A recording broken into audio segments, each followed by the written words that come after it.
विक्रोळी मतदारसंघाची निवडणूक चुरशीची ठरणार आहे। या मतदारसंघाच्या रिंगणात राष्ट्रवादीचे माजी खासदार संजय दिना पाटील, शिवसेनेकडून सुनील राऊत, भाजपकडून विवेक पंडित तर मनसेचे मंगेश सांगळे उतरले आहेत। मंगेश सांगळे यांच्या प्रचारासाठी अमित ठाकरेंसह पक्षाचे अनेक पदाधिकारी उपस्थित होते। यावेळी मंगेश सांगळे यांच्याशी बातचीत केली आपले प्रतिनिधी राजू सोनवणे यांनी। काय नेमके मुद्दे आहेत या निवडणुकीचे? या मतदारसंघामध्ये सर्वात महत्त्वाचा मुद्दा म्हणजे कांजूरचं डम्पिंग ग्राउंड आणि हा जो डम्पिंग ग्राउंड आहे हे इथल्या असणाऱ्या मुंबई महापालिकेचा शिवसेना, भाजप आणि राष्ट्रवादी काँग्रेस या सर्वांनी मिळून या मतदारसंघातील लोकांवर लादलं असल्या कारणामुळे आम्ही फक्त आणि फक्त महाराष्ट्र नवनिर्माण सेना या प्रश्नाच्या विरोधात लढते, प्रामाणिकपणे लढते। हाच मुद्दा आमचा प्रमुख या निवडणुकीत असणार आहे, जो आम्हाला लोकांना समजून सांगायचा आहे की हे कशा पद्धतीने या सर्व पक्षांनी तुमच्यावर अन्याय केलाय। भाजपचे खासदार आहेत, त्याचप्रमाणे माजी खासदार संजय दिना पाटील जे आहेत ते या रिंगणात उतरलेले आहेत। याचं तुम्हाला किती आव्हान हे तुम्ही पेलणार आहात?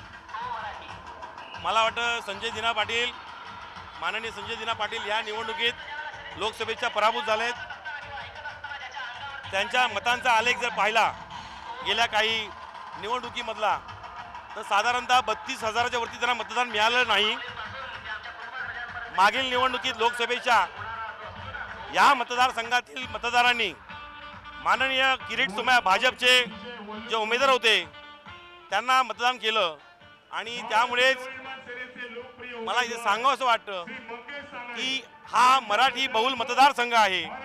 मराठी भाषिक या ठिकाणी मोठ्या संख्येने राहतात आणि महाराष्ट्र नवनिर्माण सेनेला मानणारा वर्ग आहे। 3 नगरसेवक जे आहेत ते शिवसेनेचे आहेत, बाकी विरोध आहेत। शिवसेनेचा कुठे इथं प्रभाव दिसतोय, हे तुम्हाला कसं आव्हान असणार आहे? त्याचप्रमाणे जे काय भाजपचे आणि महायुतीची जी काय आघाडी आहे त्यांचा सुद्धा उमेदवार जो आहे तो विवेक पंडित आहेत, दलित वोट जे आहेत ते त्याच्याकडे जास्त आहेत। याचा तुम्ही कसा सामना करणार आहात? मी तुम्हाला पुन्हा सांगतो, या मतदारसंघामध्ये गेली 25 वर्ष, 50 वर्ष, 100 वर्ष प्रलंबित असणारे प्रश्न हे मनसेने मार्गी लावलेले आहेत।